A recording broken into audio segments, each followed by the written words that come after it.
Hello friends, welcome to AK invest academy.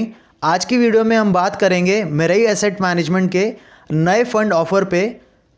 आजकल देखा जा रहा है कि काफ़ी क्रेज़ चल रहा है इंडियन रिटेल इन्वेस्टर्स के बीच यूएस स्टॉक मार्केट में इन्वेस्टिंग को लेके। क्या आप भी ऐसा कुछ सोल्यूशन ढूंढ रहे हैं बट प्रोसेस काफ़ी कम्बरसम और मुश्किल सा लगता है? तो आज की वीडियो आप ही के लिए है। आज की वीडियो में हम डिटेल्ड एनालिसिस करेंगे मेरई एसेट मैनेजमेंट के दो नए प्रोडक्ट्स पर जो यूएस स्टॉक मार्केट में इन्वेस्टिंग करते हैं। आइए सबसे पहले जानते हैं कि क्या हैं वो दो प्रोडक्ट्स। पहला है Mirae asset NYSE FANG plus ETF। ETF जैसे कि आप सब लोग ही जानते होंगे, एक्सचेंज ट्रेडेड फंड है जो रियल टाइम स्टॉक की तरह मार्केट में ट्रेड करता है। तो ये एक ओपन एंडेड स्कीम है जो NYSE FANG plus total return index को रेप्लिकेट करती है, यानी कि ट्रैक करती है। मतलब जो स्टॉक्स उस इंडेक्स में रहेंगे वही स्टॉक्स इस ETF में भी रखे जाएंगे। सेकेंड प्रोडक्ट है Mirae asset NYSE FANG plus ETF FOF। FOF मतलब फंड ऑफ फंड। अब अगर हम इन इफेक्ट देखें तो दोनों प्रोडक्ट्स हैं बिल्कुल सेम ही।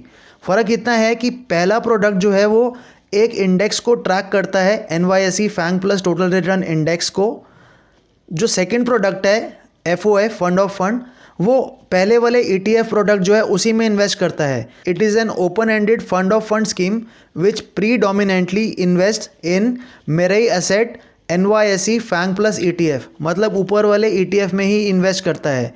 तो दोनों में कुछ डिफरेंस नहीं है, कुछ माइन्यूट डिफरेंसेस हैं जिसके बारे में हम वीडियो के अगले पार्ट में बात करेंगे। ये तो हो गए वो दो प्रोडक्ट्स जो मेरई एसेट मैनेजमेंट ने लॉन्च किए हैं। अब जानते हैं डिटेल कि ये जिस इंडेक्स पर बेस्ड है वो इंडेक्स है क्या, कहाँ इन्वेस्ट करता है और क्या उसकी पास परफॉर्मेंस रही है, इन सब चीज़ों के बारे में। तो NYSE फैंग प्लस इंडेक्स की सेक्टोरल वेटेज की बात करें तो इंटरैक्टिव मीडिया एंड सर्विसेज में 46% की वेटेज है। Internet and direct marketing retail companies में 17.1% की वेटेज है। एंटरटेनमेंट में 9.4% की वेटेज है।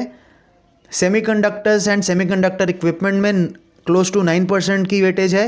एंड टेक्नोलॉजी हार्डवेयर ऑटोमोबाइल्स में भी सेम ही है, 9% ईच।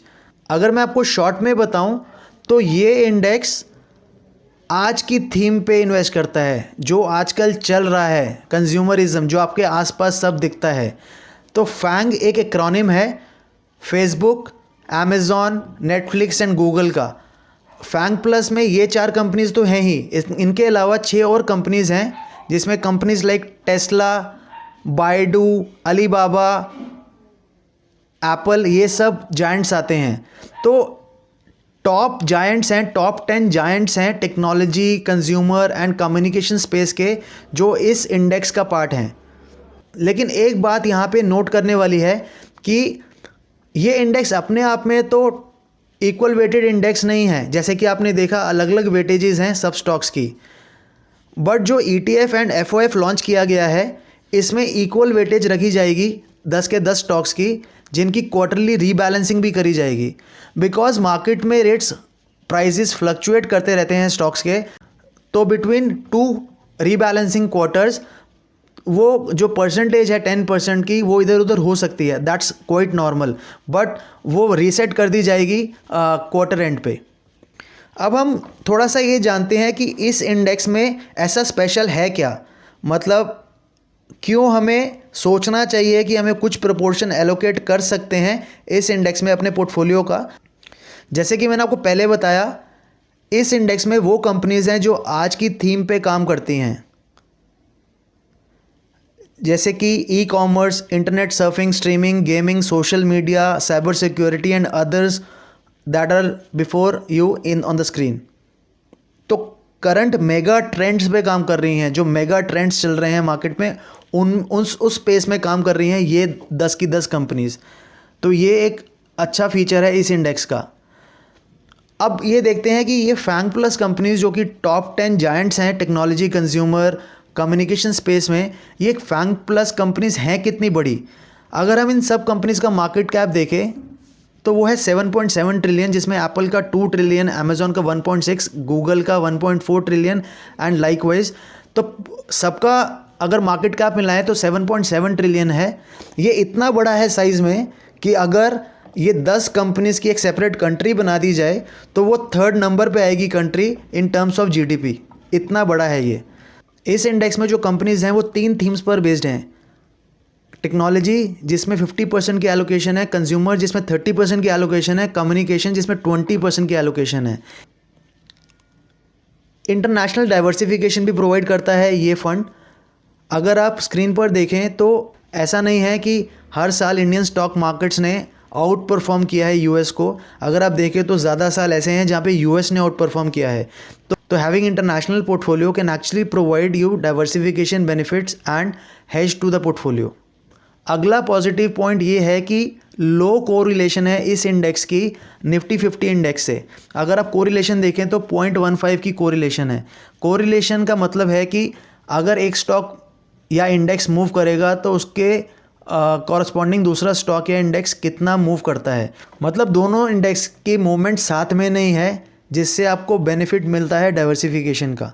एंड अगर हम देखें तो इस इंडेक्स ने सिग्निफिकेंट अमाउंट से आउट परफॉर्म किया है बाकी सब available indexes on the slide, B it Nasdaq, S&P 500, Nifty 50, इन सबको आउट परफॉर्म किया है।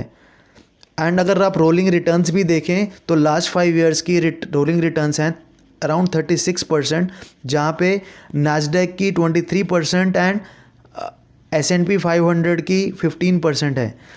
तो आउट परफॉर्मेंस तो साफ साफ दिखती है जो इस इंडेक्स ने दिखाई है रिलेटिव टू अदर इंडाइसेस।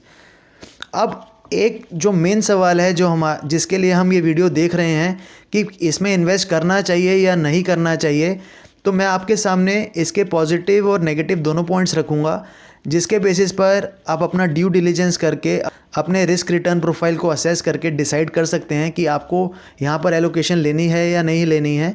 हाँ, बट मेरी तरफ से एक सजेशन होगा, क्योंकि एक high risk high return category का फंड है तो आपको मेजॉरिटी इन्वेस्टमेंट नहीं करनी है यहाँ पे। हाँ, आप कुछ एक्सपोजर ले सकते हैं अपने पोर्टफोलियो का, मे बी 10% 20% बेसिस कि आप कितना रिस्क मैनेज कर सकते हैं।